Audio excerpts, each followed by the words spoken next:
WBSSC SLST-তে 11, 12 এবং 9, 10 মিলিয়ে অনেক যোগ্য চাকরিহারা শিক্ষকরা কিন্তু নাম নথিভুক্ত করতে পারলেন না ভেরিফিকেশন লিস্টে, এবং তাদেরই পুনর্বহাল করার জন্য রাজ্য সরকার তথা কমিশন কিন্তু বেশ উদ্যোগ নিয়েছে। ঠিক কি কি উদ্যোগ নিয়েছে চলো দেখে নিই।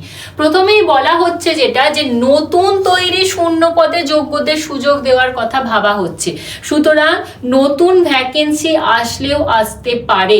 এছাড়াও যে বিষয়টা বারবার বলা হচ্ছে যে সমস্ত ভুয়ো আবেদন বাতিল করা হয়েছে সেই এগেনস্টে দ্বিতীয় ইন্টারভিউ তালিকা প্রকাশ করার দাবি কিন্তু জানাচ্ছেন এই যোগ্য চাকরিহারা প্রার্থীরা। সুতরাং এটুকুনি আশা করা যাচ্ছে যে সেকেন্ড ভেরিফিকেশন লিস্ট আসলেও আসতে পারে কিংবা নতুন শূন্য পদ বাড়লেও বাড়তে পারে। তো দেখা যাক রাজ্য সরকার তথা কমিশন কি করতে চলেছে, এবং এই সমস্ত আপডেট নিয়ে কিন্তু আমরা এই চ্যানেলে হাজির হব। ততক্ষণ পর্যন্ত এই চ্যানেলটাকে সাবস্ক্রাইব করে রাখতে হবে। Thank you.